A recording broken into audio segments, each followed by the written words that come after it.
Radio for the masses. Headline edition, July 8, 1947. The Army Air Forces has announced that a flying disc has been found and is now in the possession of the Army. If the game is rigged, change the game. Game changer. I occasionally think how quickly our differences worldwide would vanish if we were facing an alien threat from outside this world. This is Fade to Black with your host, Jimmy Church, on the Game Changer Radio Network. All right. Good evening. How you doing? All right, let's get cracking. This is Fade to Black. It is Tuesday, June 11th, 2024. Let's do this, man. So ready for tonight's show, USOs. That's what I'm talking about. An amazing week so far in Fade to Black. Of course, last night was our 2000th show celebration, and it was great fun. And I want to thank everybody who, not only all of the guests and everybody that was on the show, but all of you. Thank you so much, because that leads us into tonight, which is show number 2001. Holy crap, man, that's just amazing. Tonight we have Darcy Weir on with us, film director, documentarian, and we're going to talk about his new film, Transmedium, and the subject of UFOs and, of course, disclosure and his place and all of that in our community. That is tonight. Tomorrow night, Leela Hutchison is here, and we're going to talk about a cave that was discovered in the year 2000, and then it was covered and rediscovered in 2008 when she went down there with her team and started the research. She's a geologist, and what was in this cave is going to blow your mind. That is tomorrow night. The show is called The Crystal Giants. When you see the images, just wrap your head around what's going to happen tomorrow night. It's going to be incredible. And then Thursday, comedian, writer Paul Seaburn is back with us. We're going to talk about his book. I think the title of the book, and with Paul, you just never know, but I think the title of the book is, What Would You Say to a Naked Alien? Yeah, and what would you say? What would I say? Depends if it's male or female. Yeah, I think that's my take on that one. And that's going down Thursday night. Great week here on Fade to Black. I've got a bunch of events coming up in the second half of 2024, coming up in 10 days. I'm hosting DisclosureFest Stairway to the Stars at Castaic Lake right here in California. We're expecting, I'm going to say 10 to 15,000 people, somewhere in there. We've got multiple stages. We have music. Billy Carson's going to be there. 19 Keys is going to be there. I'm going to have a sit-down interview with 19 Keys, and Billy's also going to do a Q&A on his new TV series, The Anunnaki. But we've got a whole list of speakers and music talent, and we have the beach. We have 65 acres. We've got camping. It's a huge event. So come down and hang out with us. That's summer solstice weekend, June 21st through the 23rd. Links are below. Right after that, a couple of weeks later, is the 2024 Conscious Awards out in Miami, Florida. The links for that are below, forbiddenknowledge.com. And Billy Carson, Elizabeth Carson. It's being hosted by Giorgio Tsoukalos. I'm co-hosting, and I'm the voice of this thing. And I get to have the relaxed job. All the pressure is on Giorgio this time around, and it's going to be great. And it's a full weekend of events, August 3rd through the 4th. Again, the links for that are below. I've got 3 trips coming up that I am hosting. One is to Alaska, and that is September 6th through the 13th, Contact at Sea. An amazing list of presenters. The links for that are below. It may be sold out. There's a waiting list. Same thing for Egypt. That's in October. That's also sold out, but there's also a waiting list. So get on the waiting list. People do cancel. And then that's in October. Then in November, I turn around and head down to South America for Peru and Bolivia with Brian Forrester. That is also sold out, but there is also a waiting list. So the links for everything are below. And then hopefully I'll make it to December and I'll be able to take a night off. All right. So that's the deal. Now, I wanted to say a couple of things really quick before I bring in Darcy. One of them is Darcy related. I was just texted by James Fox right before, literally minutes ago, showing me a cut of his new film. And I'm in it.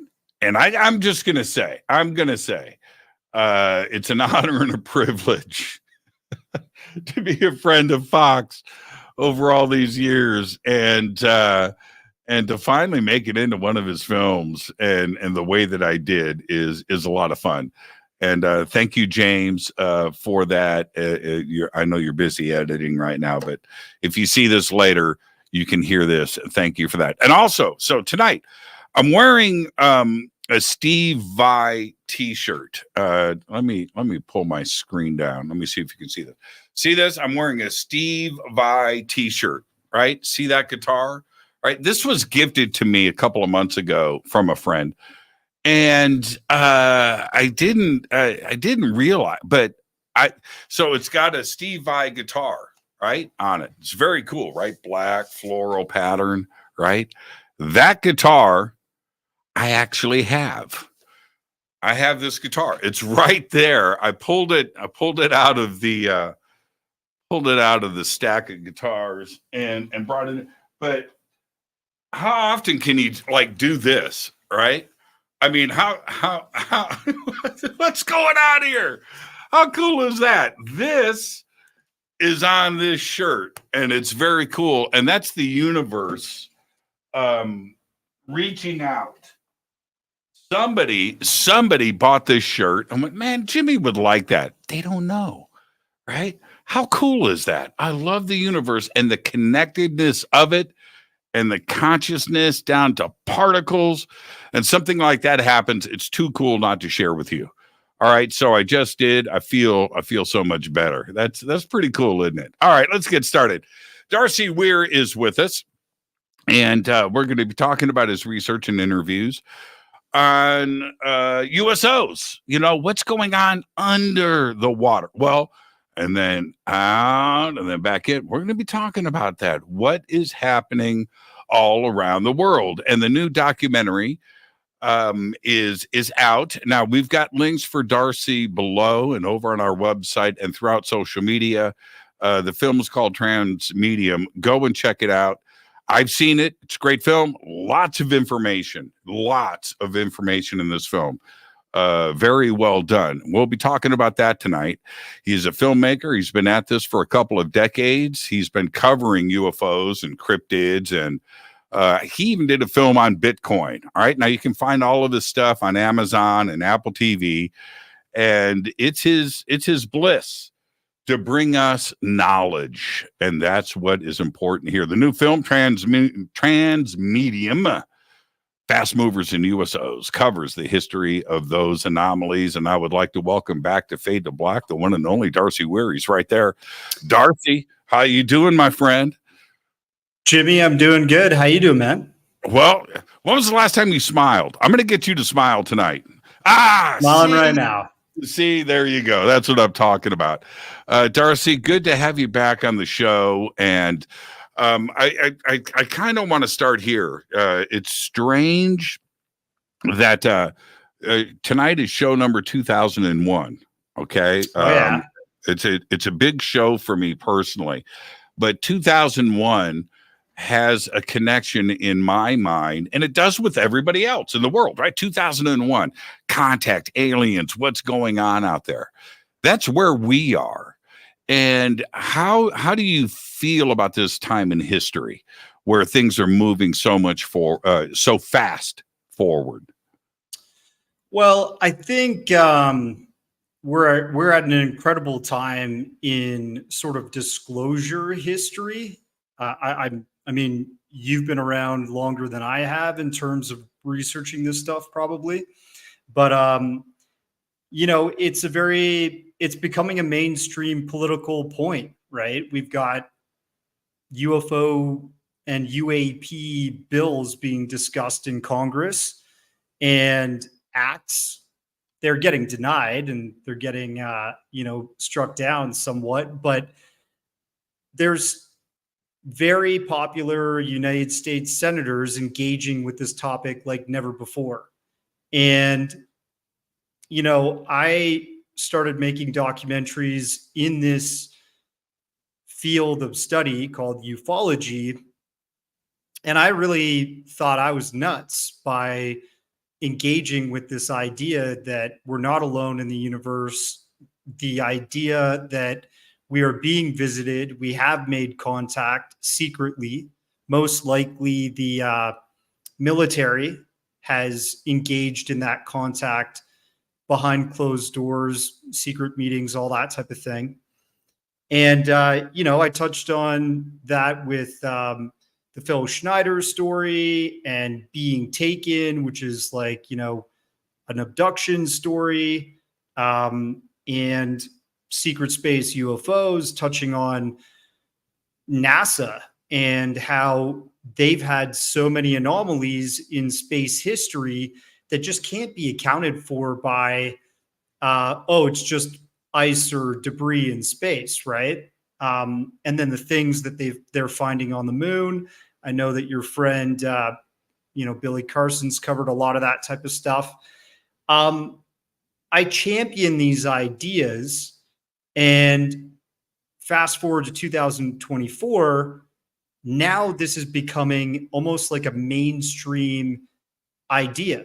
This is a lot of these topics are being touched on by, comedians like Dave Foley and Dana Carvey. And you've got, again, political advocates and senators looking at this issue like never before. So I am excited about it.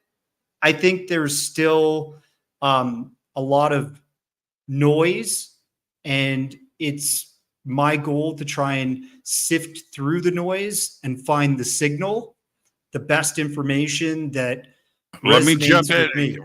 Now that's where I'm going to jump in. That's one of the most important lessons one can learn in this, right? Filtering, discernment, getting through the noise, because even the lawmakers or the whistleblowers, right, or people that come forward, or whatever it is, you got to have squinty eyes, man. You got to be and how do you do that? How do you sift through it? How do you apply your filter? Well, I try to find cases or as much data that can be backed as possible when presenting this in my documentaries. So, I mean, you said there's a lot of information in my doc, right? I try to build a case, right? It's almost like you're in court and you're trying to present a legal case and present as much evidence towards your argument as possible. And so, I've done that with my Bitcoin doc. I've done that with the cryptid docs. I've done that with the UFO docs that I've been producing. And in this one, look, you've got guys like Mark D'Antonio that went on a submarine and they experienced a fast mover or a USO encounter first person, right? And that was their very first ride on a submarine. Another person that I found testimony after the film came out from was Bob McGuire. He goes by Science Bob. He came forward and said, hey, in your trailer, Jim Goodall was talking about a Navy submariner that encountered a USO. And it was the very first time they were on that ride as a guest. That was me, and so you keep getting these pieces of testimony that build a case that you're trying to present. And then you've got Tim Gallaudet, who's a former 2-star Rear Admiral with the Navy, served for 32 years. 7 of those years, he was the chief oceanographer. And he saw the Go Fast UFO video or UAP video in 2015, 2 years prior to that being public, until it got leaked by To the Stars Academy. So this is a man that has impeccable credentials. He's trying to do the right thing, and he is literally trying to sort through the noise and find the signal as well. And that's why I really like him. And I think Richard Dolan does the same thing. That's why I have him in the doc too. I mean, I just want to work with people that are trying to bring about the best truth to this phenomenon as possible. Yeah, that's all you really can do. That's all you really can do. Now, as we move forward, Darcy, we have USOs, and I think that the community generally understands what that means, right? It's either up there or it's wet, right? Well, allegedly wet. That's a whole other. We'll get to that too as well, which is a great point that you bring out in the documentary that isn't discussed enough out there, and that is, are they wet? And what do I mean by that? We'll get to that in a second. But then when we get to fast movers, fast walkers, this fast word applied to this, what is a fast mover, and is it different from a USO, or are they the same thing with different, just a different terminology? Same thing. Basically, you're looking at a Navy classification, a code word to identify USOs by Navy vessels. So Tim Gallaudet tried to look into this, and he asked some contacts he had within the Navy if there is what's called a fast mover program. Now, don't get that confused with sort of a black budget program where we're testing out our own technology in the oceans. It would be more so a program where the Navy is using its listening devices, which, the oceans are full of them, or using their servicemen to track data on anomalous objects, USOs, unidentified submerged objects that are moving around in our oceans. And we're just trying to catalog it. We're trying to track them. So in doing that, they would use the word fast mover for that classification and that documentation. Rumored, yes, would be right. The rumored classification name for a USO. And so I know fast walkers, for example, you kind of mentioned that before. This is an actual term that has been written about by the Air Force and NORAD in the past. And that was an identification, a code word for something moving in space. So a space-based origin object that moved anomalously. And, I covered that actually in a previous documentary called Secret Space UFOs Fast Walkers. And we show documentation where this is actually a code word that they were using. So, fast movers, it also goes back to a debrief article that I touch on at the starting of this documentary. The debrief did a really good expose in 2021. Essentially, through Freedom of Information Act requests, they had found that there were high-ranking Navy officials that were discussing the USO and UAP phenomenon in our oceans, and they got emails confirming that. The other thing that they were looking at was a 2019 circulated intelligence memo that, think intelligence community like NSA, DIA, CIA, that is the intelligence community sort of idea.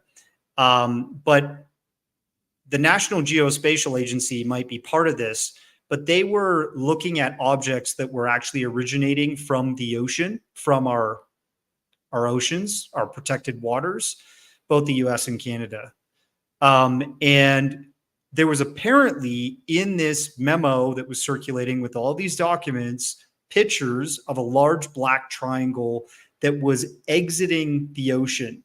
And these pictures were taken by an F-18 fighter pilot that was scrambled to intercept this thing. So they had picked it up on radar or whatever. They sent him out there. He took a picture of this thing exiting the water, then being at parity with him in the air, and then rising above him. And he had a picture and visibly saw the underside of this triangle. It had blunted edges. It had three white lights, one on each corner, and something directly in the middle before it shot off into the sky. And, again, I've spoke to Science Bob. In other words, I spoke to Bob McGuire, who served at one point for the NRO doing some satellite work. He said he was actually working at that time in the intelligence agency and saw those documents and saw those photos himself. Yeah, I have them. I have one. And oh yeah. And I remember talking to Bob about that at that time. I did the image that I have, which is crystal clear and pretty cool. I didn't. There are no circles on it, but that doesn't mean that the pilot didn't maybe get another view of it. Pretty compelling image for sure. And with that, what I've always wondered, Darcy, is why didn't that officially get leaked by the Pentagon? They were so eager, right? They're pushing stuff out, left and right. And that was the one image that at that time, which was probably, I'm going to say 4 years ago. Yeah, probably 4 years ago. That was one that didn't that didn't get leaked. And I just found that interesting, don't you? Of course. I mean, if you listen to the testimony from former Gang of Eight, what's his name?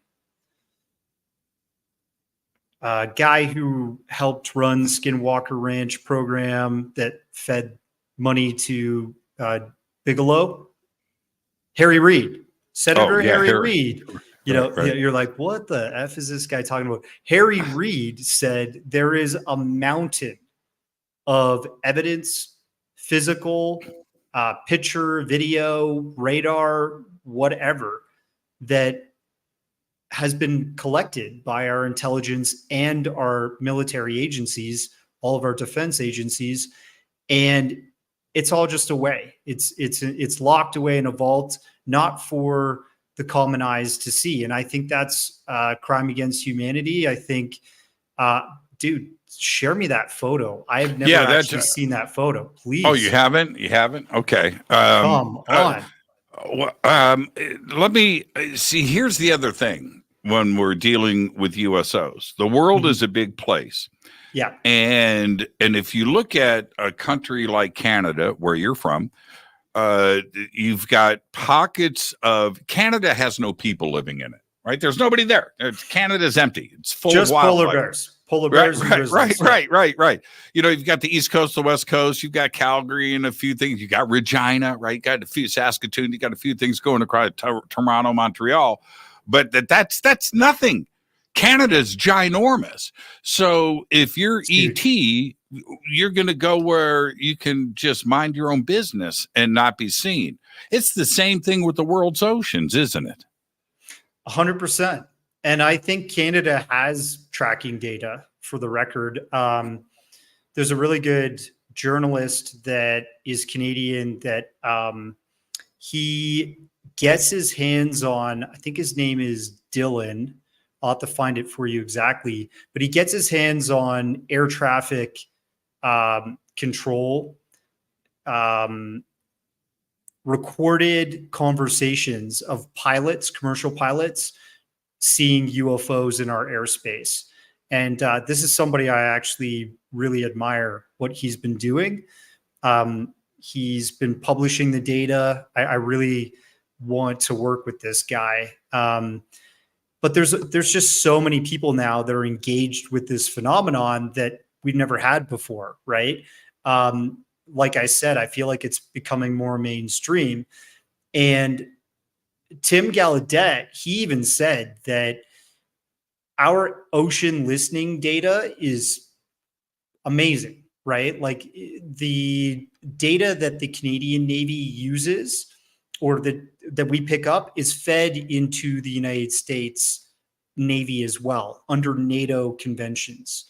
And something he actually spoke about after the documentary, when I said, you know, how would you ferret out and try and find this data yourself if you're thinking that it's classified and it's being collected clandestinely or in an intelligence perspective for the Navy, where do you think it's being fed to?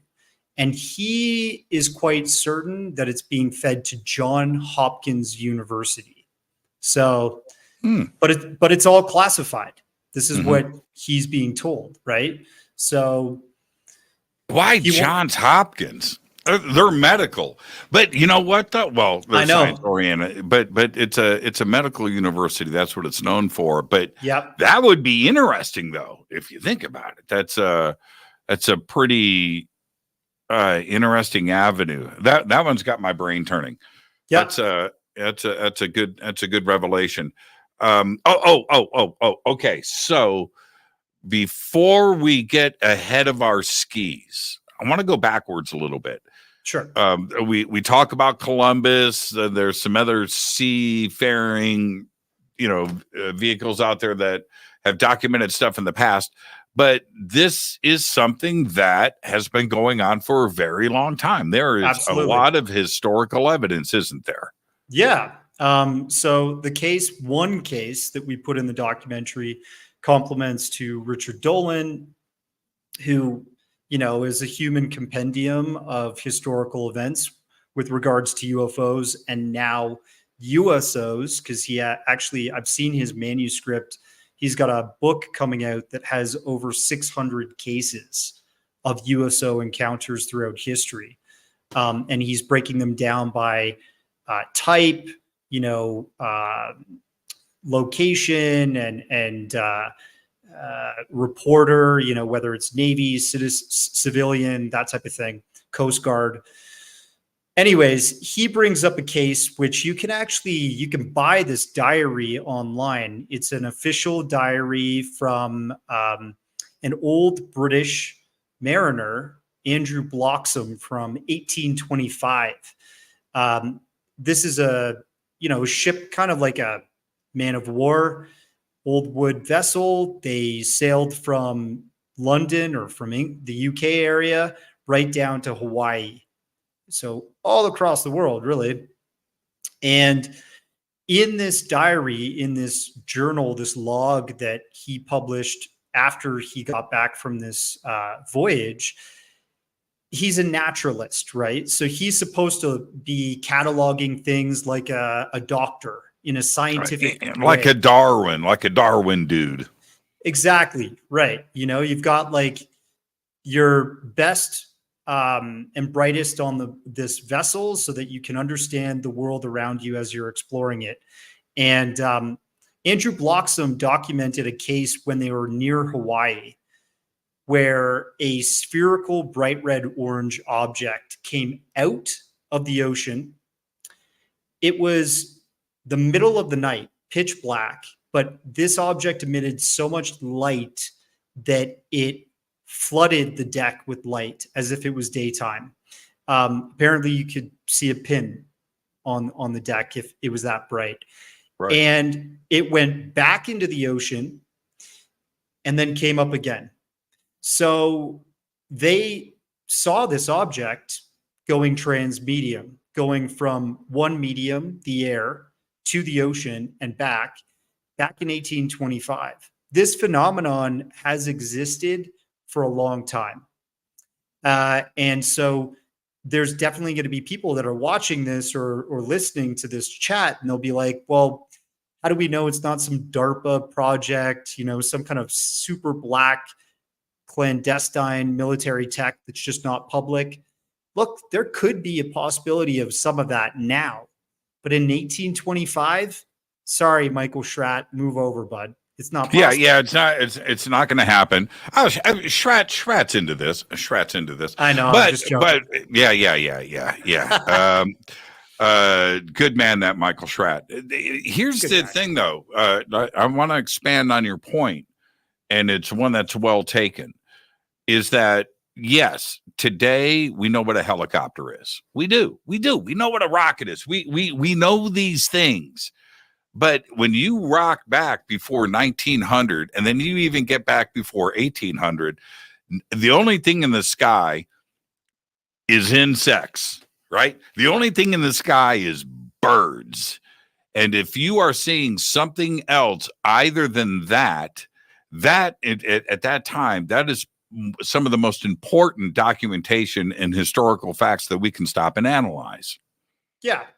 And, celestial objects like stars and the moon, but you're not going to see that close, and it's not going to flood the deck of your ship with light.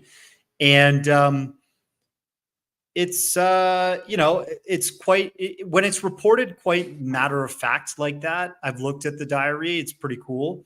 It makes you wonder what else has been recorded throughout different navies' histories in the world. The Dutch Navy, the British Navy, the American Navy, the Canadian Navy, what have you, Chinese Navy, Russian Navy. And in the documentary, we actually cover, Vladimir Zaza's findings, which, this is a former high-ranking general for Russia, that when that Iron Curtain came down in the 90s, he brought a bunch of his information and documentation on UFOs and USO encounters out of Russia and brought it to the world. And, Russians are kind of immune to BS. I don't think they really want to LARP and make this stuff up, right? So when you have somebody, again, from a high rank like that, that's coming forward from another intelligence and military power of the world, you've got to wonder what else is out there that we just don't know about. And look, the navies were the tip of the spear of the old world. They were the astronauts of their day to boldly go where no man had gone before. And when they report stuff like this, we got to take it seriously. Well, it's the same thing today, though, too, as well. It seems that the Navy, huge data collector, right? And it's a global situation, huge data collector. But we're not getting that from the Air Force, and we're not getting that from the Marines or the Army. It's the Navy that has been willing to step forward. Maybe not necessarily voluntarily, but they are the only ones talking about it. Why do you think that is? I think the Navy has always been just due to the historical fact they were the superpowers of the world, like ruling the ocean was the first thing to do, then the skies, right? I think, and then you just look at NASA, right? Like all of the original Apollo, Gemini, and Mercury mission pilots were Navy pilots, right? Except for 3, like Frank Borman was from the Air Force. And I think that the Navy has to step in front of this, even if it gets leaked from one of their sources. They need to be, a voice of authority on this subject. And, obviously people are going to listen. Now, let's, when we are dealing with something like this, some numbers have been thrown around about speed and depth. What have you found out about the fast movers, USOs? Okay, so when Navy submariners have noticed these USOs, like these are being reported by sonar operators, and the XO is present and trying to find out what have you got for me. The sonar operators are reporting numbers in excess of 600 miles per hour. And, that's like 300 knots or more. When you listen to Mark D'Antonio's explanation of what happened to him when he was on a submarine, the XO just seemed to be very lackadaisical about this. They didn't seem surprised. And that makes one think that they don't feel threatened. Although I have talked to Jack Sarfati. He's been following some of the stuff I've been doing. Jack says we have had like negative encounters our navies of the world have. So again, it could be an information suppression thing. But what I'm thinking when I look at these reports from Navy submariners that see USOs whizzing by, and they're helplessly moving at a max of, say, 39 knots, which is like not very fast comparatively, then one might think, okay, what about a torpedo? A torpedo, like we have the technology to do what's called supercavitation, where an envelope, a sort of steam bubble, is released at the tip of the torpedo to separate the water that it's moving through and create a faster propulsion forward. I think like an MK-48 torpedo, which is the type of torpedo that we have within the Navy, they can move at maybe 170 knots, which is the max speed, right? That's nowhere close to the way these things are moving. And if we start to think about our oceans and how we don't know enough about our oceans, the SSN San Francisco smashed into a seamountain near Guam not too long ago in recent years. And the reason this happened is because our ocean data is just not up to par. Like, Right. We've been mapping our ocean beds for many, many decades now, but not with modern means and not, with the technology that we have now everywhere. The first mapping really went underway in the 1800s, but how good are those maps now? So when the SSN San Francisco crashed, I believe everybody was wounded, right? Because you're going a certain amount of miles per hour and then hitting a dead stop. Everybody's going flying. And maybe one person died. These submarines that are being operated by our Navy, like the SSN San Francisco, they're not going to like 1,000 meters. They can't withstand the pressures of the ocean to go that deep. You need a special submarine, not like the Titan X, but the deep submersible that Victor Vescovo has built and has been taking down, which we talked about in this documentary. Or James Cameron. James Cameron's been taking them to the abyss, to the ocean trenches, and he's fascinating with what's down there, right? The aliens of the deep, so to speak. As you go deeper, you need a really well fortified, completely differently made device. And I know that the Navy does have a super classified deep submersible that's called the NR-1. This is sent to retrieve, sunken warheads or torpedoes that haven't detonated and that type of thing. We don't know exactly what they're doing down there, to be honest. But I think that USOs are moving around within our oceans and with speeds that are so beyond what our technology can do. It's kind of scary what they could do if they wanted to hurt us, So it is partly I guess a defense issue. You know, you've got Ryan Graves talking about safety of flight, and Tim Gallaudet's talking about that too. But the oceans, you need to have safety of the oceans too. If you've got something that is moving around with supremacy, in our oceans, I think it's something that the public should know about. Well, when you have, you're right about that 30 knot, 40 knot maximum speed, which has taken us, that's the leading edge of submarine technology. And the Russians have been pushing this further, China a little bit, and the United States trying to get to that, but it's friction in water that slow you down. 40 knots is about it. And if you are a submarine crew and you are experiencing something blasting by you at 300 knots, 400 knots, and that is not defensible. That puts you in a very, very, very bad position. And it should be a concern. But here's the other part. If they're not reacting to it, how much are they really seeing? Is it, you know what I mean? Is it like every day where it gets to the point where, yeah, okay, all right, well, there's another one.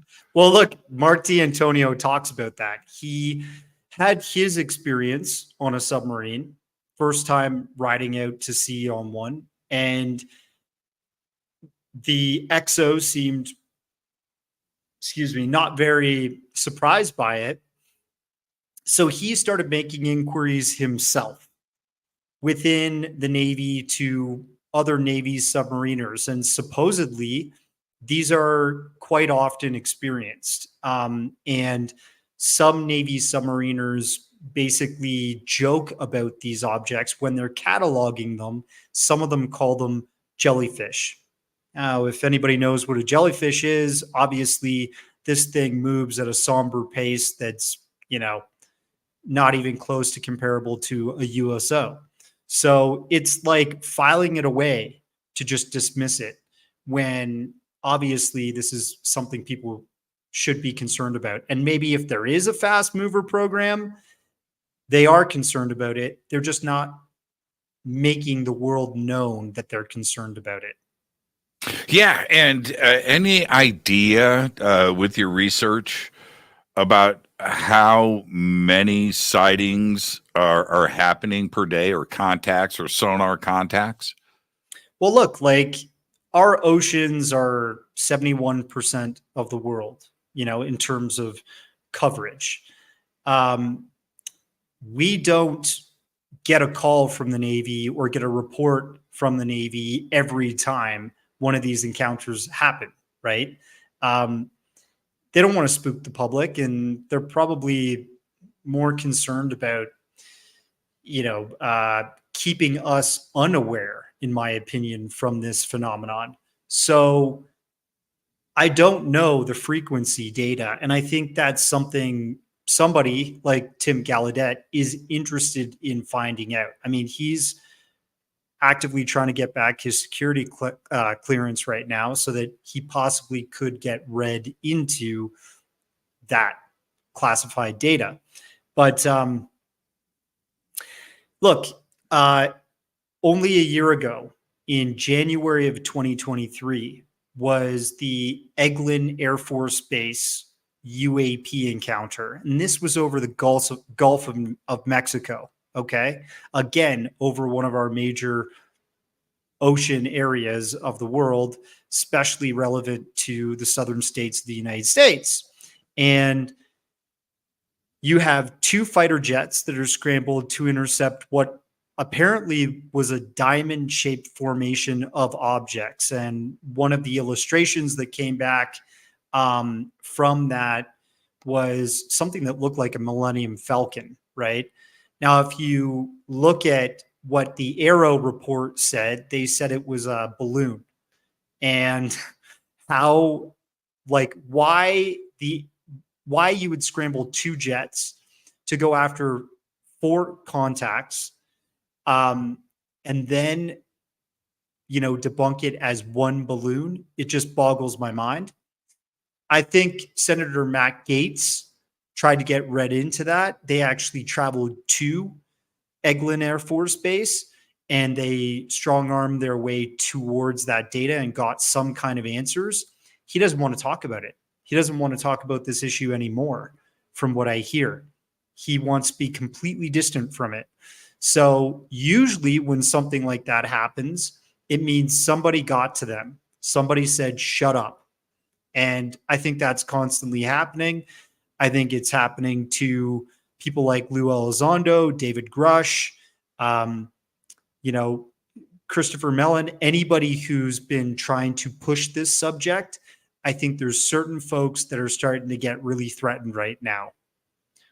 There's been rumors for a while now about the Navy knowing exactly where a couple of these locations are in the Pacific and the Atlantic Ocean. What have you found out about that? Do we know where these alien bases are? In the Arctic Ocean, which is shared by Russia, Canada, the United States, that has been a widely reported area for USO activity or UFOs. What brings to mind is the Operation Mainbrace of 1952, very hugely reported sighting in U.S. Navy history. And then you've got Vladimir Azaza talking about things shooting out of the ice up there that were sphere-based, sphere-looking objects when Russian Navy members were circumventing that part of the globe. That would have been sometime in the 70s, I'm thinking. But you've also got the coast of California. Look, I featured like an old KTLA expose that a news channel featured you, Jimmy, back in, I think it was the early 2000s, around Point Doom, which is the Malibu area. There's this geological structure that has been on Google Maps for many years now. The really strange synchronicity with the release of my documentary and Tim Gallaudet's interest in this. He actually submitted that location to his friend Victor Vescovo to try and get more relevant radar data sonar data rather. And he also sent it to his friends at NOAA. He was actually a director of NOAA, one of the chief oceanographers there for many years. And people got back to him and said, look, this ocean-based structure does not look like a natural formation. Because there's certain ways that the ocean would move that would erode certain things to look a certain way. Well, that location that's off the coast there of Malibu near Point Doom, if you go on Google Maps now, it is no longer visible. There used to be this oval shaped structure with what looks like, I want to say like almost posts. Pillars. And pillars. That's it. Come on. Thank you. We got to write a book together. Pillars, and then almost like an opening out towards the ocean. 1 week after I published my documentary, the Google Maps location was scrubbed. They've completely removed that. But Ross Coulthart, journalist who's been at the forefront of this recently, and Tim Gallaudet started posting on Twitter that, this is a farce. This is ridiculous that it's been removed because the United States Geological Survey actually still shows that object in their data. It still shows. It's called Sycamore Ridge. And let me clarify a few things. When I first discovered that was back in like 2013. So I did a ton of research into that and went to the location. I eventually went out with the History Channel. We got a big research boat and went out there with submersibles, and we got clearance from the Navy. The Navy didn't want us out there at first, but we eventually got through. Anyway, that's beside the point. But when we got to the location, we dropped the submersibles were supposed to be able to go to 2,500 feet. And now what you may not know, you may know, but I'll refresh the memory of everybody here, including the audience. This is a very, very, very, very big location. All right. This is not something small. Those pillars that you're referring to are approximately 200 feet in diameter and 700 feet tall. Okay. And there's 5 of those. The central part, the entrance, if you want to call it that, is 700 feet by 1,000 feet. That's the opening. Now you can cruise anything through that. That's first. Second is the depth to the top or the roof section is about 1,000 feet. The thickness of the roof is about 300 feet. So you got to get down with your submersible 1,300 feet to get to the top of the garage door. Got me? Okay. Yeah. So to pull all of that off from a surface ship, you're trying to keep a submersible steady, and you've got cables, you've got sonar, you've got all this, you're steering this, and you have pilots, and it was an insane project to pull off. Yeah. And trying to keep things steady. But that's not even what's important. What was crazy is that all of this advanced equipment and these cranes and this big ship that we were on, big 150-foot, beautiful ship, right? Steady, is that every time, Darcy, we drop the submersible in the water, everything's working. Sonar's working, lights are working, cameras are working, everything's fine. And it would go down to about 70 feet and approach 100 feet and shut off. There was some kind of and it takes a long time to pull this thing back out of the water, check all the cables, go through, test everything, and turn around. And we've got 75 people on this ship. It's a very expensive, project that we're pulling off. And to pull it back out, check everything, drop it back and go. We tried that. We had 4 unsuccessful attempts at keeping all operations going, and it was always at the same depth. Sonar would shut off. So there was some kind of electric fence that was going on around there. Now, that was blacked out on Google Earth while we were doing that expedition. The first time that I did this, when I did the reveal in 2013, 2014, it was blocked out by Google Maps. Then they added it back. It's come and gone a few times over the years. And one more interesting fact about it, because I believe that there is something about that location. It's too unique. And I've looked at the coastline of everything on planet Earth. All right, now, yeah. And you're my guest, and I'm rambling, but it's very important point. But let me get to this.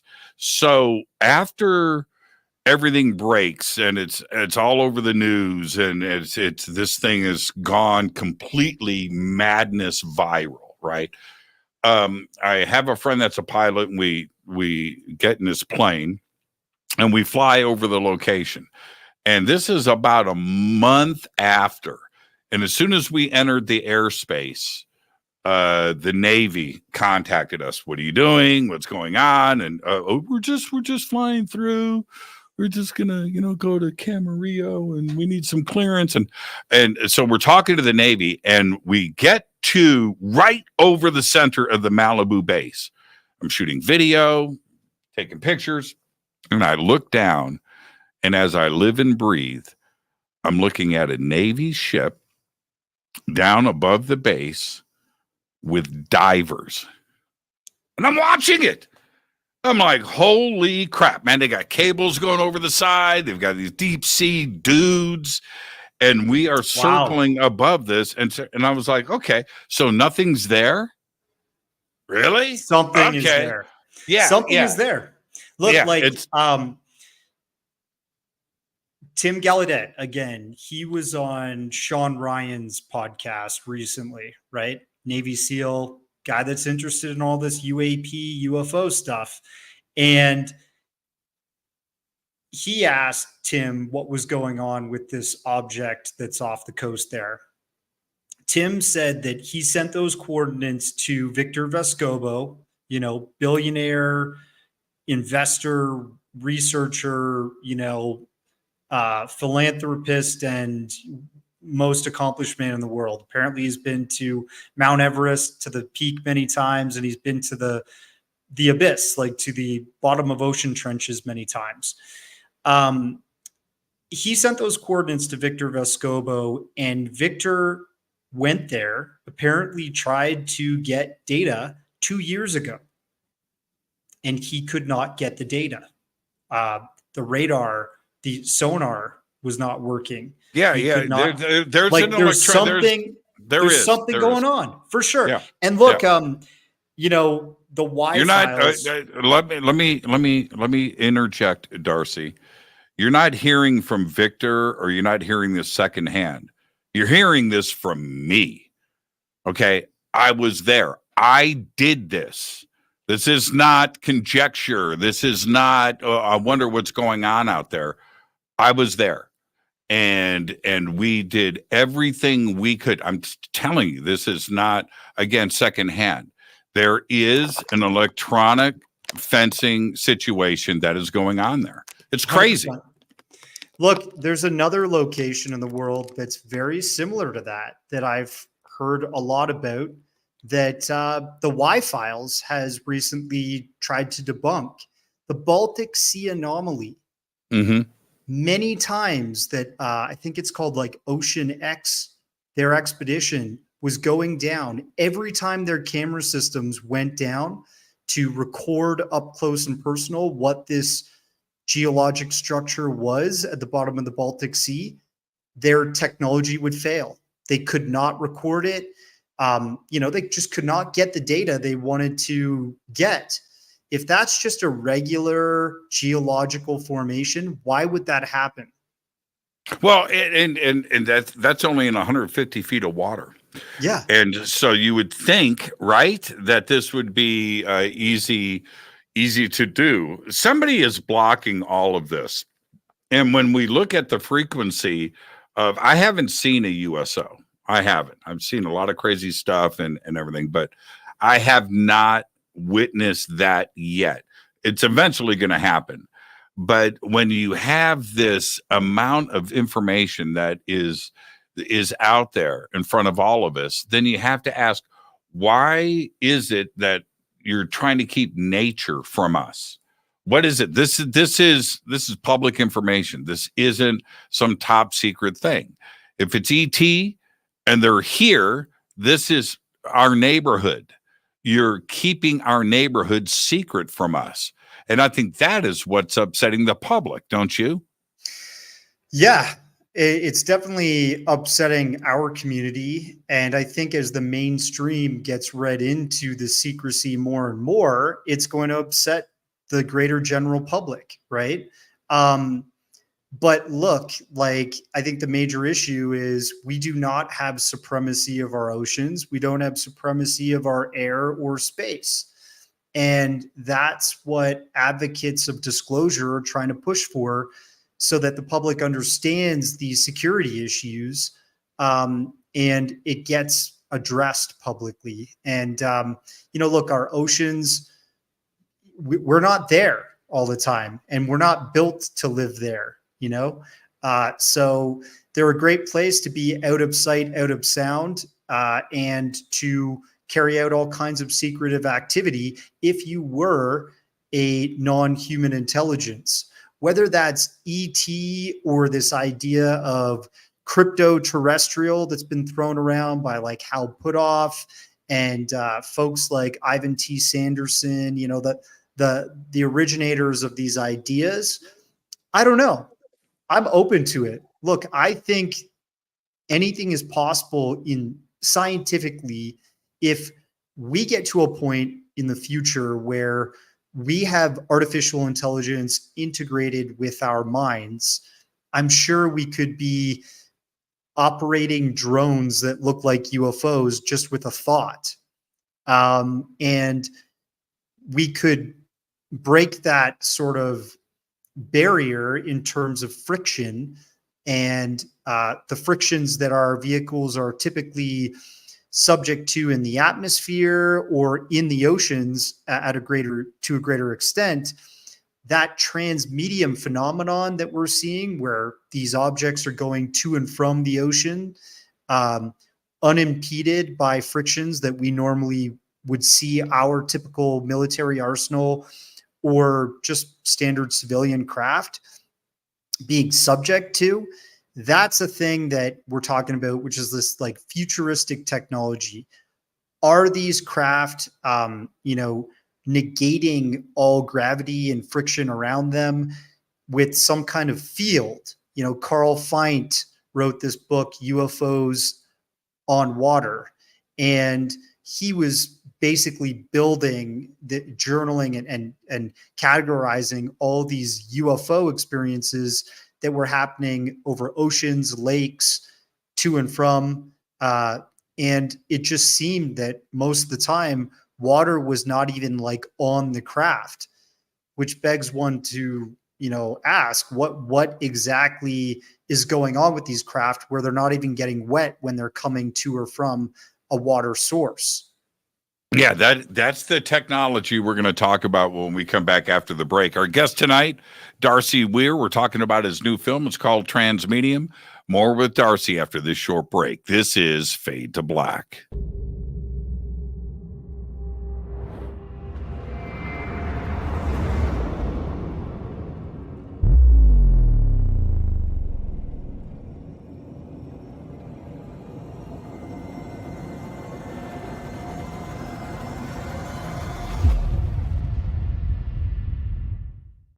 Subscribe to our YouTube channel to get your alerts and access to over 2,000 videos. Click that subscribe button right now.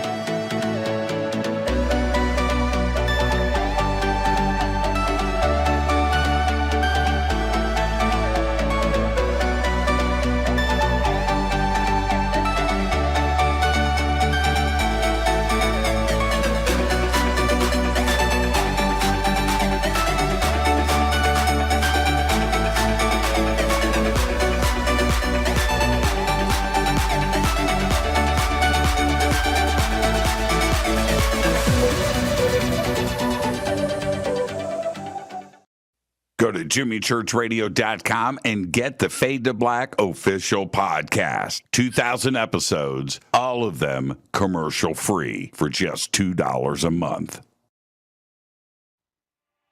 Hi, this is Jimmy Church of Fade to Black, and I want to invite you to come to Alaska with me on the Contact at Sea cruise. It is this September 6th through the 13th, 2024. We are on the largest ship in the Pacific Ocean.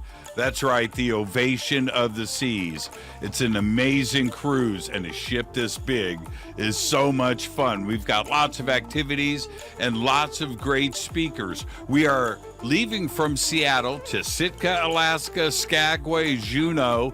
We're going to end the cruise in Victoria, BC, and arrive in Seattle on September 13th. We've got a lot of amazing speakers, including we've got Seth Shostak, Scott Walter, Stephen Bassett, Daniel Sheehan, Daryl Sims, Mas Adi, Vivian Chavez, Grant Cameron, Geraldine Orozco, Misha Johnston, and Melanie Aguirre, and a whole lot more. All you have to do is go to divinetravels.com. You can also go to contactatsea.com. Both are going to take you to a full event schedule. You can check in, look at the boat, get things ready to go, and maybe Get a cabin with a balcony. That's what I'm talking about. Come see the whales. Come check it all out. Let's go to Alaska this September 6th through the 13th, 2024 with me, Jimmy Church. Now, when you head to divinetravels.com or contactatc.com and get signed up, you know what? Use my name, Jimmy Church. I'll see you there September 6th through the 13th, 2024. Let's go to Alaska.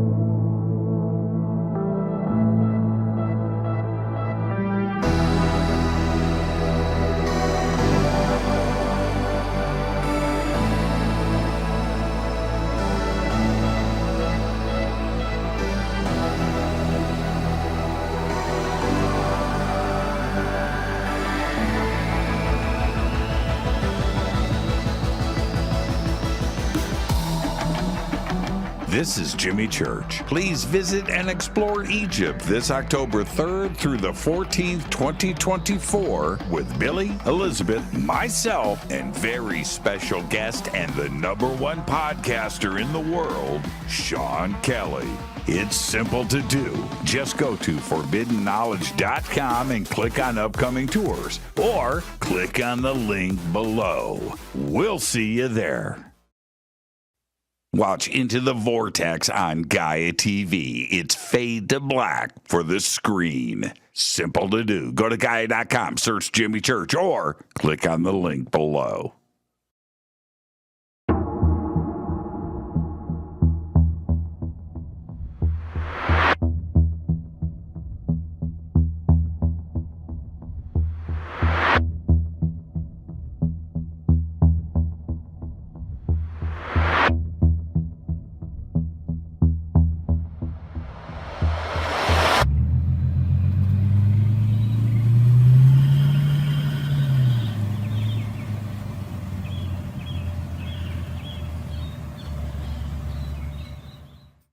Follow Fade to Black on Twitter at JChurchRadio. Get all of the show updates every single day. It's now called X, but who cares? How you doing? Jimmy Church here. Special announcement. Get your Fade to Black T-shirts. That's right. Help support the show. Help support everything that we do over here. We've got 2 T-shirts. We've got 2 ways to get them. Get your Fade to Black T-shirt today. Go Backley Tappy. Go to jimmychurchradio.com and become a Fadernaut. Get a membership. That's right. Everything is commercial free. You have access to downloads, and you get to call yourself a Fadernaut. River Moon Coffee, makers of the Fade to Black blend. Truly the best coffee on planet Earth. Just visit rivermoonwellness.com or their Amazon store. It's all simple to do. You can check out the Fade to Black blend, the Game Changer blend, or any of their Black Moon Wellness products. It's the only coffee I drink. It is the best, and it's Doc. Again, rivermoonwellness.com.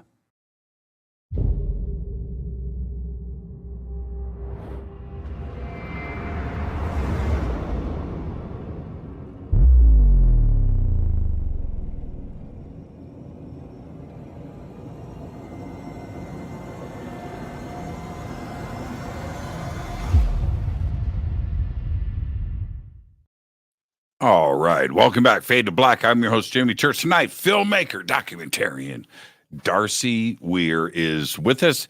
Now, he's got a new film out. It's called Transmedium. And what I really enjoy, I encourage everybody to go and check the film out. We've got links for it up in the chat. Thank you, Bill, for getting that up. We've got it down below in the description, over on the website, and on social media.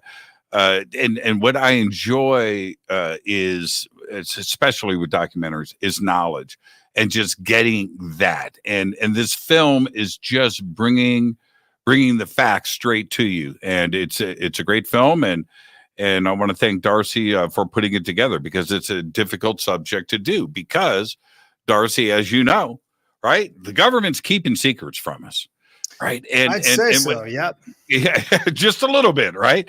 Yeah. And here's the thing with that. What would freak out people more?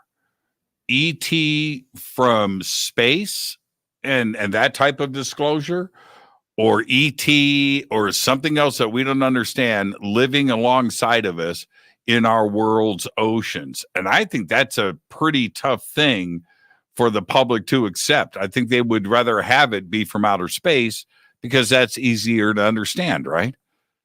Yeah, I mean, it's an idea that has not been discussed as much, right? We've got guys like David Grush coming forward, who is giving testimony to Congress, basically implicating that there's a plurality of this phenomenon and what its origins are.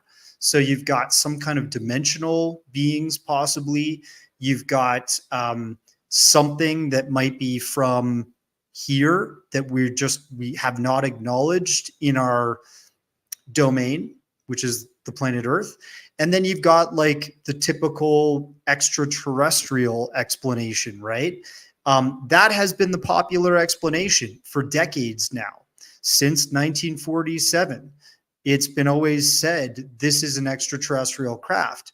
But now we're starting to look at our oceans in a way, and it just keeps coming up more and more that our oceans are something that are still so mysterious to us. Like the moon, we know certain things that we don't even know about our oceans, because we just don't have the data from going down and checking our ocean volume bit by bit, step by step, to see what is down there as we go down in the water table. Apparently, we've only mapped about 5% of the ocean volume.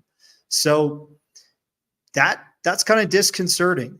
And I think if there is a non-human intelligence that has mastery of our ocean realm, look, you've always had stories of beings that come from like a watery location, like the Dogon creation myth is that these extraterrestrials came from another planet. I think it was Sirius, and they were telling this African tribe that they were from a water-based planet, and they were actually an aquatic being. And we have NASA going out and looking into the universe, and they're looking for other water-based planets like ours to try and find life, because it seems H2O, is the key to life evolving like we did.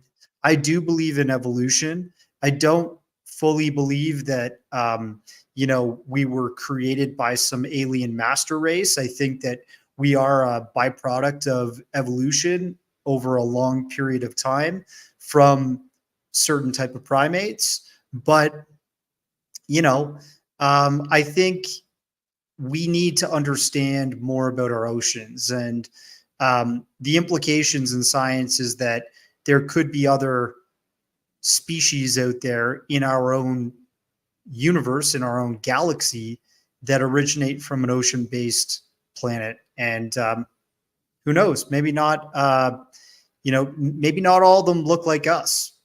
Maybe not all of them are humanoid and flying around ships. Maybe even some of these UFOs that we are encountering are artificial intelligently driven from a non-human origin. And what better place to develop a habitat than under the water? And what I mean by that is this: your atmosphere on your planet is, whatever you're breathing, your anatomy, right? Okay. So on the surface of Earth, out in the open, it wouldn't be the same. But under the world's oceans, you can recreate your habitat from your home world. And that what a better place to do that and not be seen. I think that's something that we should consider, and it would freak us out a little bit, but it makes sense, doesn't it? Totally. And I'm open to the idea that it is an extraterrestrial intelligence that has invaded our oceans. I mean, if you were to set up a structure or a foundational base that you wanted to come and go from, just like you said, the ocean's a great place. Underground is another great place. People have been talking about this for years, that there are possible underground structures under Dulce, New Mexico, and, maybe Area 51 has a structure, like a huge base structure underground. Different locations around the planet where we just seem to hear about a lot of things emanating from the ground. You've even got Skinwalker Ranch that people have been talking about for so many years now. The NIDS team out there exploring that and having these findings that apparently some portals were opening up and things were coming out of the ground there, right? I'm open to it. I think that the shocking truth of this reality is the hardest truth for the mainstream and the masses to on board. For me, I've been like red pilling it since 2001, baby. Yeah, that's such a great point. And then when we start to develop this understanding, then we have to tackle the next part, which is the how. What is the propulsion? How are these distances able to be traveled so quickly? And when you look at the scanning and the sensor data and the way that we pick things up, we're picking stuff up with our knowledge of technology today. We're seeing something here, then we see it over here, and then we assume that it's moving at, Mach 50 and, 100,000 miles per hour. And what about G forces? And what about this? And the physiological effects on a biological body. Well, it may not be the case that it's much easier to go from point A to point B, and we don't see the traveling between those 2 points with our current sensor data. What do you think about that hypothesis, and what do you think the propulsion systems are? So, you bring up a really great point. Mark D'Antonio mentions this in the documentary. It's part of the thing he's been presenting on. He was at Contact in the Desert recently, as you were and I was, presenting on the idea that we're just catching up in mainstream science to the idea of manipulating gravity in an open science way. I mean, if you talk to people like Michael Schrad or some of these guys like Jeremy Rees, alien scientist, whatever, they're always mentioning, well, we probably cracked the gravity barrier back in the 1940s, right? It was just a different stem of science that was being applied science that was being explored secretly, clandestinely. But, in the mainstream scientific arena, you've got Mark D'Antonio looking at these large hadron colliders. There's also one down in Chile, and they're looking for particles, and they're trying to understand the forces of gravity and how to explain certain theories that we're trying to get to, like bending gravity and space-time.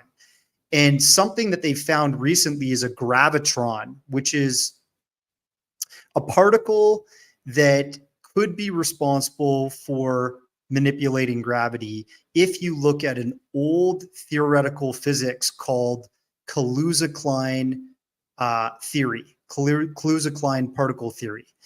And what somebody like Mark is trying to put together or deduce right now is that we might be right at this precipice where we make an incredible leap in mainstream science, where we can manipulate gravity with Kaluza-Klein technology, this theory, and use gravitons, to actually manipulate and bend space-time and gravity. So he's proposing that maybe what UFOs are these rotating superconductors. They've taken that technology that's vast that we have at like the border of Switzerland, right? Instead of it being like miles long, they've condensed that technology into a flying saucer. That's why they're round. And it has a rotating superconductor. It has this particle reaction happening in it, and it is releasing gravitons to bend space and time and warp from one location to another. And that's why when you look at like Kevin Day, you know, he witnessed on the Nimitz, the Tic Tac being from 80,000 feet, which, as some people may note, you know, anything above that, you basically go into space. Mm-hmm. And then it shoots right down to basically 2,000 feet, or, you know, right above the ocean. And they're trying to find out, like, how is this happening? How is this possible? And maybe the radar is making it look like it's going and shooting down physically, but really the radar is just picking up the point of origin and then the point of destination. And it's actually what radar and what radar operators are witnessing there, like Kevin Day, is this space-time being warped and the object just appearing at the location it wants to, right? Yeah, that's and to expand on that point, Darcy, and thank you for that, because it's very important. It gets lost, right? It gets lost in the chatter, and which is this: if with our knowledge base, something physically traveling that fast and stopping would create things sonically and physically in our atmosphere that would have tremendous effects. We had tidal waves, there would be an explosion, there would be sonic boom. There were things that we understand in our world of known physics, but none of that apparently happened. So how did it go from here to here? It didn't travel from here to here in the way that our brains want to understand it. It simply didn't happen that way. It's got to be something more fundamental and very easy for ET to do, which is outside of our world of physics. Yeah, and if you look at you know, the testimony from all these different people that are apparently somewhat read into the truth of this phenomenon, you've got Greer, who's talked about it, consciousness being an element to the propulsion system of these craft. Gary Nolan, you know, David Grush, like Lou Elizondo, they're all talking about consciousness being part of it. And, you know, the human imagination is maybe not novel. We see a dog has an imagination, a chimpanzee has an imagination, a dolphin has an imagination. If we can think and we can project an idea, perhaps at one point in the future, if we're able to navigate craft with our intentions or thoughts, perhaps that is part of the formula here. You've got this technology, you just have to point the technology where to go. You're able to bend space and time. Well, how is it going to take that command? You know, we're getting human like brain interface technology just being rolled out right now. You got like, what's the Elon Musk's Neuralink? Yeah. And this is just the start. You know, this is just the tip of the iceberg. But what happens if you're able to put on a helmet and that picks up your thoughts? Or what happens if we wear a headband that literally Bluetooth connects to a vehicle or something like that and immediately understands what we want, what our intentions are at one point in the future? I think that could be the key. You know, it's really connecting ourselves to technology. And perhaps, again, I'm like a nuts and bolts guy. You know, I'm really interested in technology and the idea that this phenomenon is a nuts and bolts, scientifically advanced, you know, species or non-human intelligence. Even if you're talking about artificial intelligence, AI, it's very possible that this AI is from a non-human origin. But, you know, I'm on board with Michael P. Masters' theory that possibly, you know, some of this is time traveler technology. And, you know, at one point, if you get through the singularity, Ray Kurzweil's theory that we're going to meld with cybernetics and we're going to, you know, be one with AI. We're going to be enhanced by AI as a species. Well, when you get to that point, you're not human anymore. You're basically something else. You're like this mankind 3.0, right? So that's the type of stuff that I'm curious about. And I'm like, in my documentaries, I haven't really touched on that yet, but I'm trying to explore that stuff gradually. And I want to touch on that in future pieces that I'm working on. But there's just so much still about the oceans that I want to explore. Like the whole USO thing is not, I'm not done and dusted here, Jimmy. You know, I'm trying to understand a bit more about our history of UAP or USOs in the oceans.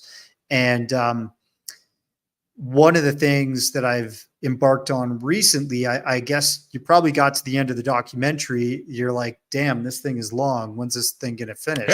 You know what though? It is long, but it's not. It doesn't drag. That's it. You know what?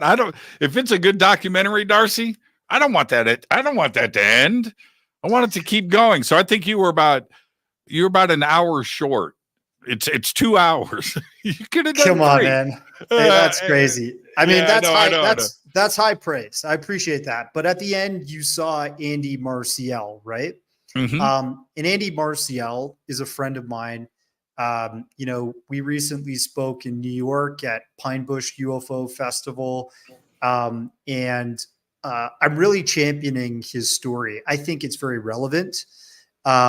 Not a lot of people are seeing his perspective or what he went through, but his story is revolving around Department of Homeland Security and some UAP videos that were leaked out of DHS by a CBP agent. No, actually by a DHS agent. I think there's going to be more on that coming out. And, you know, I think there's no mistake that DHS showed up in the Arrow report with Kona Blue. There's something there, Jimmy. And I think Department of Homeland Security, again, a security apparatus of the United States that is monitoring our oceans and our air on the borders. It's their job, Darcy. Right. It's their freaking job. It's their freaking job. And so if anybody's going to be out there collecting and videotaping and just data, it's DHS. And it's not limited to the United States. Star Trek, baby. Give me the data. Straight up. Give me the data. Straight up. So I'm going to jump in before we run out of time. I want to talk about two things before I lose you tonight. And one of them is this. You started to address this. Yesterday, there was a press release, and the actual discussion happened last night at the Astronomical Society's annual meeting in Wisconsin, the 244th worldwide meeting last night. 244 before the United States was a country. These guys are getting together anyway. So this is what was revealed, that gravity may not need mass to be gravity. Now, if you unpack that thought, that goes against everything that Einstein has presented to us, right? It negates Newton, and it's suddenly, if gravity doesn't need mass, now you go to space time and you go to everything that Einstein and where we are today in physics, our general understanding is that, right? Now, if gravity doesn't need mass, then therefore dark matter does not exist. Yeah. And this is right. Now suddenly, which goes back to our fundamental laws of physics and what we consider that what goes on here goes on everywhere. And you hear these physicists say this, right? Okay, all right, which is BS. It can't be the same everywhere. But if that is indeed the case, then we've got to go back to the whiteboard and erase it and start over, which says to me that it may be the consciousness aspect, that there's something else driving the universe. There's something else pushing stuff around, and it's not what we thought. And that this is where we advance as a human race, right? I'd say so. Look, I think the study of consciousness is greatly overlooked. I've been talking to, I've actually been filming a documentary based off of this with Richard Dolan's wife, Tracy Dolan, who is an incredible researcher in this domain. She's a very intelligent remote viewer, psychonaut, adventurer of the mind. And she's gone to the Ramtha school. She's really studied what is the human mind. And I think when we really understand consciousness, we'll probably understand more about the universe around us. And look, two laws of physics and science that have been holding us back for so long are thermodynamics and the gravity, equation. And so you got guys like Terrence Howard and interesting folks coming forward recently.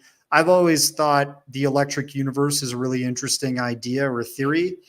But if you're not, how long have we been chasing dark matter to explain as the opposite force to account for the pull of gravity? Since 1930, I can answer that. Since 1932.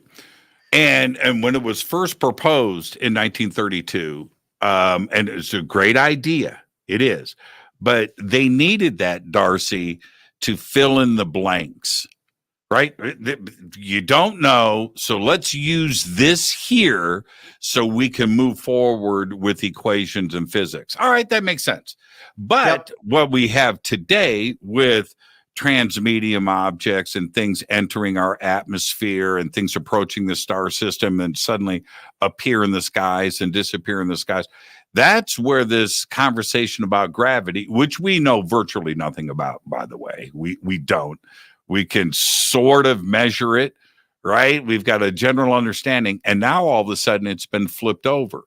That's where our understanding of the laws of physics can change, and that's what science does, right, Darcy? It's just a series of corrections. That's all it is. It has to be. It has to be. And I think, the mainstream scientific institutions are like a religion. They're very dogmatic. You have to pass down the original theories to the new students, to the new doctors, to the new, deans of administrations.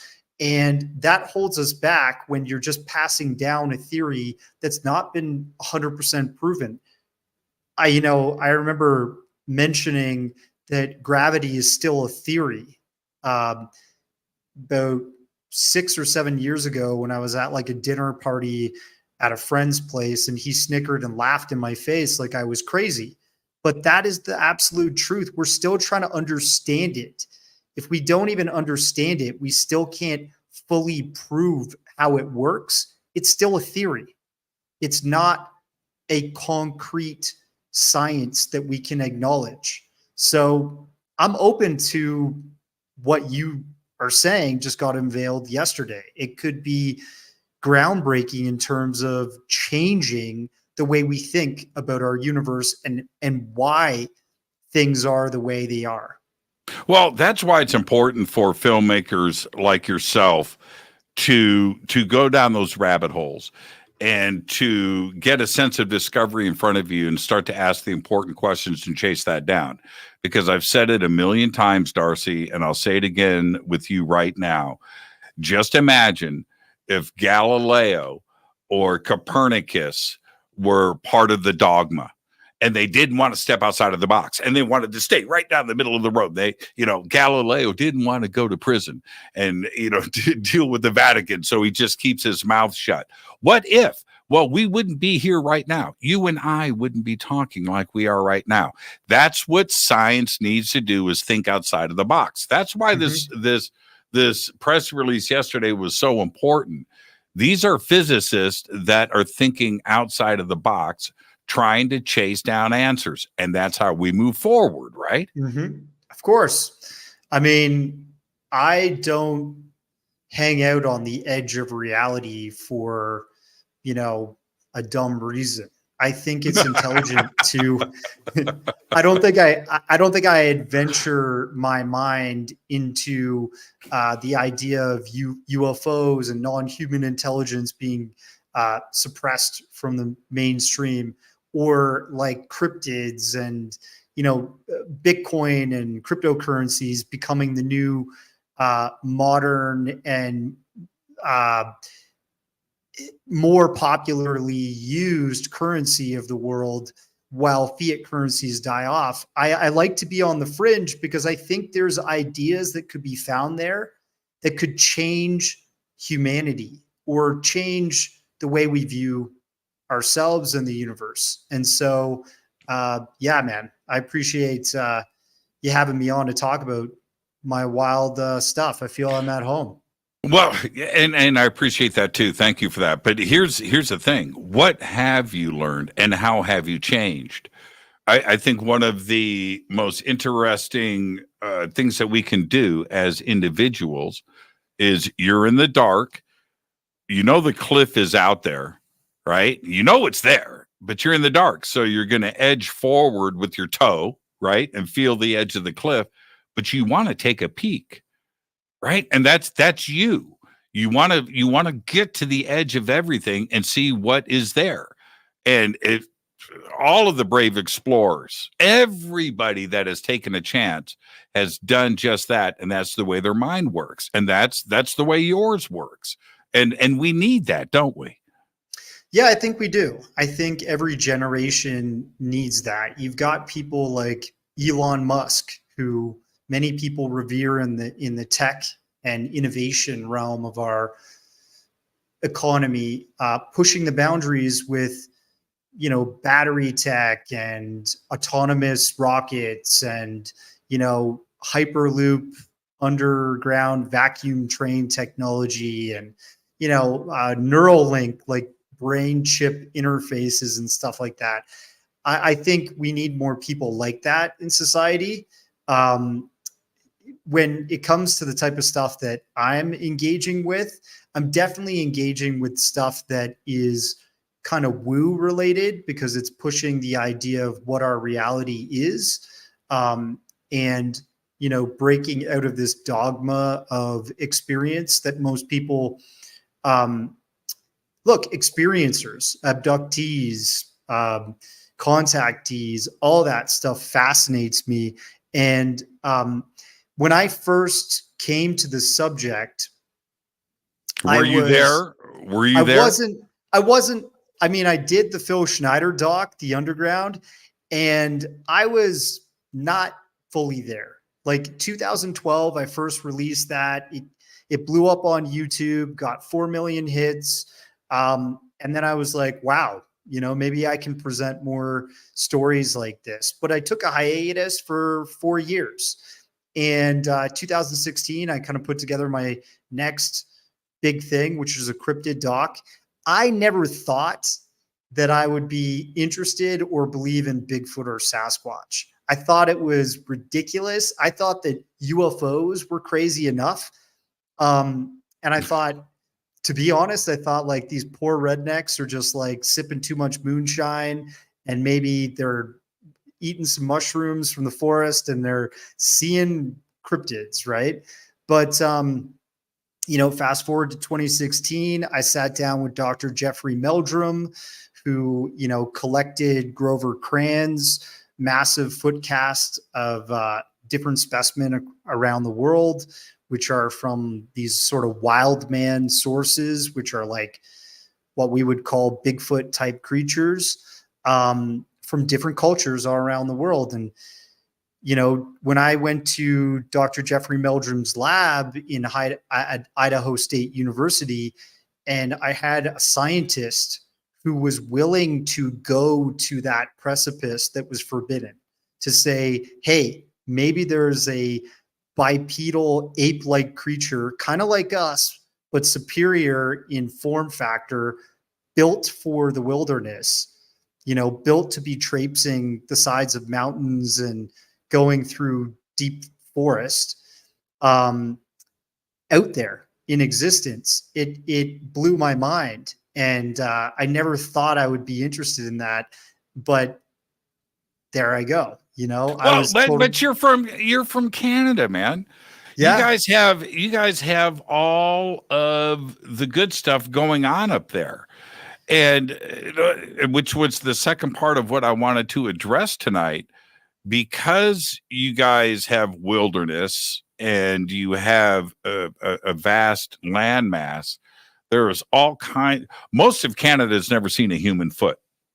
Most of it, right? It's just like, it just sits there. And then if that's not enough with Bigfoot and cryptids and the possibility of undiscovered species in Canada, then you've got one of the greatest and best and most documented UFO cases in history with Shag Harbor, which happens to be a friggin' USO encounter.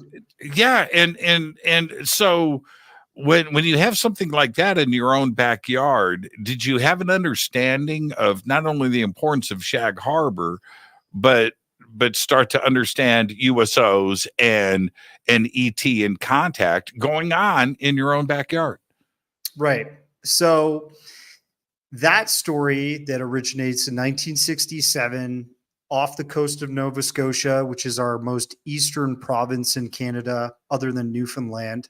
That story is pretty incredible because there was enough data surrounding it that, Chris Stiles, who you've had on before, he really tackled the Shag Harbor over the past few decades, and he's been constantly researching it.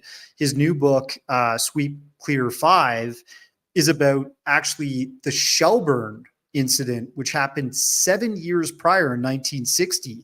So two different USO or UFO transmedium craft that went into our ocean, and NATO operations jointly between the US and Canada were engaging with these downed craft in the ocean. On both occasions, they encountered what the divers described as non-human intelligence in the ocean. And that is incredible. Like on the Shelburne incident, which Chris Stiles recently released, you've got a ship log that the captain, he got through like a version of FOIA, Freedom of Information Act within Canada, which is really hard, by the way. It's not like FOIA at all. Canada is more locked down about this subject. And I hope you get a chance to speak to Larry Maguire. These folks, these politicians within the Canadian government know how locked down the UAP issue is like no other. And I'm pretty sure Canada is sitting on a mountain of data, just like the United States. And, it's unfortunate because in Canada, like my brother Jason, who runs UAP Studies, that podcast, he's been trying to engage with people like he and I in Canada for decades now. And there's just not a lot of Canadians that look into this and take it seriously. You got Grant Cameron, you got like a few folks out there that really have engaged with this, but we're very few and far between. Chrissy Newton. But the Shelburne incident is incredible because apparently that is a time in history where NATO operation was committed to investigate a downed object that went in the ocean. Non-human intelligence was encountered supposedly by the divers. And in the ship's log, when they surfaced from that, they went to DEFCON 1, which is not even a level of DEFCON that's ever been officially gone to in history. You can't find it recorded anywhere. So that is really strange. And, you know, I think, like I was saying before, I think the NORAD sort of Air Force joint operation between the United States, Canada, and Mexico is sitting on data about our airspace, and our NATO treaty, our navies have been sitting on data with regards to this type of phenomenon going on in our oceans around Canada. Well, here's let me stay on this for a second. Yeah. What isn't important here for the audience to understand, Darcy, is that Canada and the United States are related. We're connected. We're bonded. And so when Shelburne, which in many cases would be just as nuts or crazier than the Shag Harbor incident, that's number one.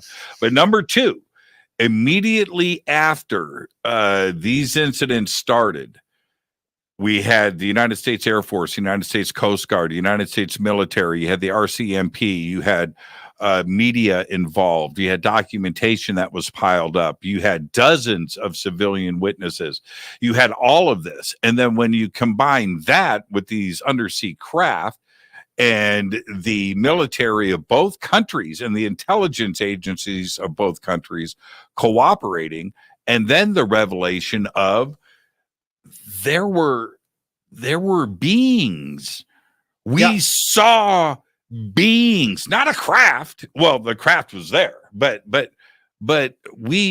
interacted with, and these divers in both cases, Darcy, and this gets lost in the chatter, right? Doesn't it? Mm-hmm. Where these divers come up and go, "Hey man, check this out. Glowing bodies, man. They were down there, man. We're like hanging out with them.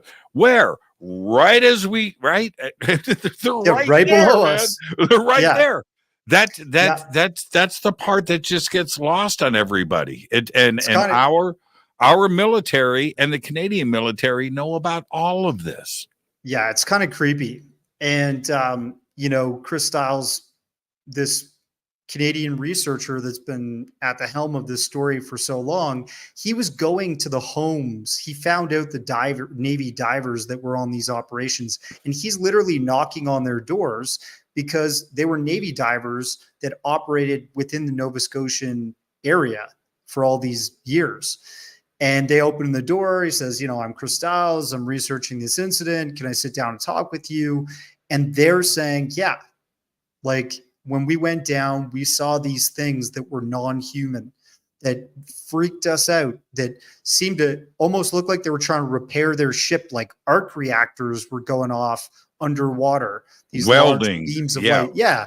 Right. Yeah. And like it boggles one's mind, but that's like Canada's Roswell. And believe it or not, I'm actually going to be showing this film at the Shag Harbor Expo, which is happening September 27th. Bryce Zabel, Jennifer Stein, Martin Willis, to name a few, will be presenting there, and I'll be showing my film to fellow Canadians. So if you have some Canadian listeners, which I know you do, I'm one of your listeners, Jimmy, that are, you know, wanting to go to a really cool Canadian-led research conference on UFOs, UAPs, USOs, what have you, come to that. It's going to be September 27th in Yarmouth, Nova Scotia.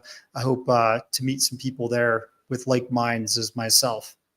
But, why you touched upon this, and so I want to circle back. Why is it that Canada it seems like the world's perception is that whatever the United States does, Canada does, and that's not Right. that's simply not the case. Well, it's a lot of the times the case, but when it comes to the UFO issue, I don't know. I don't live there, but it seems like there's no public discussion about this. I don't know what your prime minister is doing or the government, but it's not Is interested. it? Why is not that? interested? Not engaging with it. Nothing. Why? I mean, look, because our government is in more control here of that disclosure. They just don't. They don't have anything public about it. We're very, I guess, complacent here. The general public is much more complacent with the phenomenon and the idea that it's all, nothing to worry about. And, the Americans have been pushing the precipice on this for ages. It's apparently even worse in Britain. I mean, I've got friends, shout out to like Di and,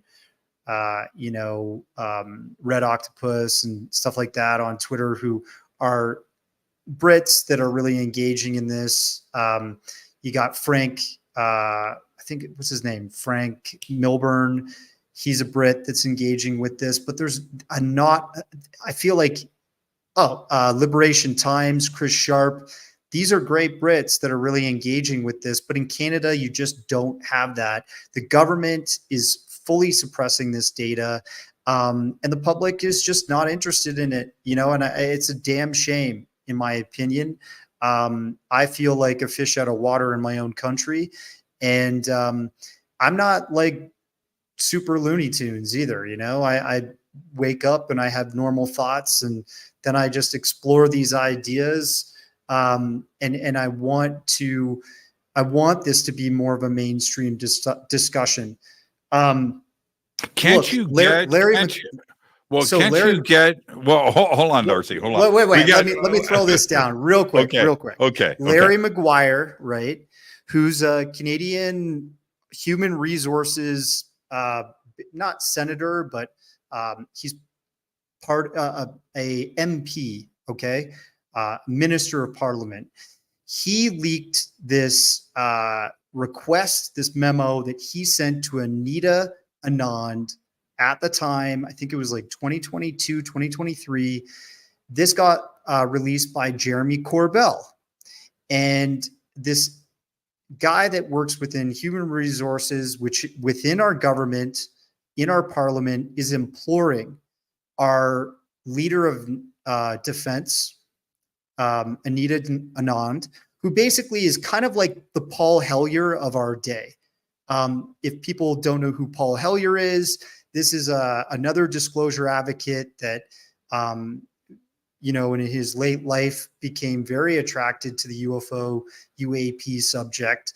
And he became good friends with Colonel J. Corso and Philip J. Corso, and realized that this information is being suppressed, not only by the American government, by the Canadian government. And he reached out to under the original Trudeau government, not under Pierre Trudeau, the current Trudeau's father, back in the 1960s and 70s, Paul Hellyer was the Secretary of Defense. So he was protecting Canada and in charge of our defense and intelligence. And he was not aware of the UAP UFO cover-up at that time. Later in life, he became aware of it when he read The Day After Roswell. And then he reached out to his counterparts in other intelligences and defense agencies around the world. And he reached out to Canadian Parliament members and found out more and realized this is something that's fully being suppressed in Canada.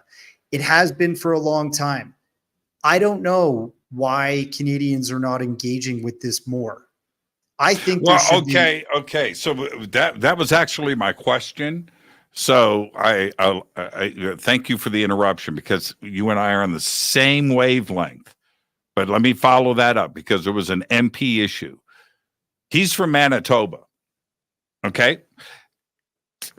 Okay, that's Manitoba. That's an MP from Manitoba. What about does an MP from Montreal or Quebec or Toronto have a better juice card to move this forward? And do MPs in general have that kind of hall pass, or does it need to go up a level? Well, the level is the Secretary of Defense, Right. is our I can't remember who. Anita is no longer in that position. She was at that time that the letter was written by Larry McGuire. Mhm. So yes, it is that level of basically information superiority and control over the opportunity of disclosure in Canada here. So you've got Larry, Manitoba, he's here, but he's trying to push the envelope and get somebody up here to be transparent and move in lockstep with the Americans is, I think, what he was trying to implore in that letter, right? Like, to, if disclosure is coming from an American military source, should we not be also preparing our Canadian public with the same sort of disclosure steps and reading them into this idea that we're not alone? And I can't remember what the scientific administration is. That's actually, it is a Canadian agency that's looking into this, believe it or not. It's in that letter that Larry wrote. I can't remember what it is. No, I remember that too as well. And so, which takes me to my closing question. Is it possible to initiate from a citizen level a group of MPs together from across Canada to represent the Canadian citizens on this issue? Is it possible? I don't know how things operate up there, but is that something that, kind of like our UAP task force or what Tim Burchett is doing? Yeah. Is it possible to get that happening in Canada? Of course. I mean, it's power in numbers, right? But somebody like Larry McGuire is really just like a lone wolf. He's on his own. He isn't surrounded by many parliament members that are thinking the same way. I think what we're more interested in doing right now is protecting our economy, making sure that our milk and our steel and our oil, our bitumen from Northern Alberta or natural gas is being shipped down to you guys for the best price, And maple syrup. We need some of that out of Quebec, get that down to the Americans' hands, right? But that's what they're more interested in, because it's like what affects families here is that tangible, food on the table, breadwinner sort of topic. We're not interested in the implications of extraterrestrial intelligence or some anomalous phenomenon flying or swimming in our oceans, right? So I think more citizens are becoming aware of this, and we are looking down south. We're watching you guys make leaps and strides in this politically, like Senator Luna, Matt Gaetz, Tim Burchett, Marco Rubio. You've got like all of these people, the Mikes, I can't remember those guys. They came out and said, look, like this phenomenon might be angelic or demonic in nature. I don't agree with that, but I think that's what they were trying to relate it to the 150 million Christians or similar that exist in the American public. They're trying to relate it to that populace, right? So it's incredible to be at this point in time where Canadians can even look south of the border and see what you guys are doing politically with this issue. It really spells out this is not bogus, that there is something going on with this phenomenon, right? Darcy, thank you so much, man. Excellent conversation tonight. Show number 2001, brother. That's pretty cool. 2001, man. That's what I'm talking about. That's what I'm talking about. Now, we've got the links for everything below. The new film is called Transmedium. And everybody, I highly encourage you to go and watch this. And when I put my name on a documentary like that, you know the reasons why. I like knowledge. I like information coming at me. And that's what happens in this film for 2 solid hours. Fantastic film. Darcy, keep doing what you're doing, and I want you to be safe, my man. Thank you so much. Thanks, brother. You take care. Darcy Weir, again, perfect. Show number 2001. The film is called Transmedium. Got all of the links below. Everything is right there for you to go and check out the film. Okay, and all of Darcy's stuff, Amazon, it's all out there. All right, thank you so much, Darcy. And now I want to remind everybody, tomorrow night, right on, Darcy, thank you so much. Tomorrow night on Fade to Black, we are doing the Crystal Giants with Leela Hutchison. This is a show you're not going to want to miss. It's going to be amazing. It's not going to be what you think either. Fade to Black is produced by Hilton J. Palm, Renee Newman, and Michelle Freed. Thank you to Bill, Jonaside, Jessica. Missing in action is Dex. Thank you, Dennis. Thank you, Kevin. Webmaster is Drew the Geek. Music, Doug Aldrich. Intro, Spaceboy. SpaceboyMusic.com. Fade to Black is produced by KJCR for the Game Changer Network. And this broadcast is owned and copyrighted 2024 by Fade to Black and the Game Changer Network, Inc. It cannot be rebroadcast, downloaded, copied, or used anywhere in the known universe without written permission from Fade to Black and the Game Changer Network. I'm your host, Jimmy Church. Until tomorrow night with Leela Hutchison, I want you to be safe. Go Beckley Tappy.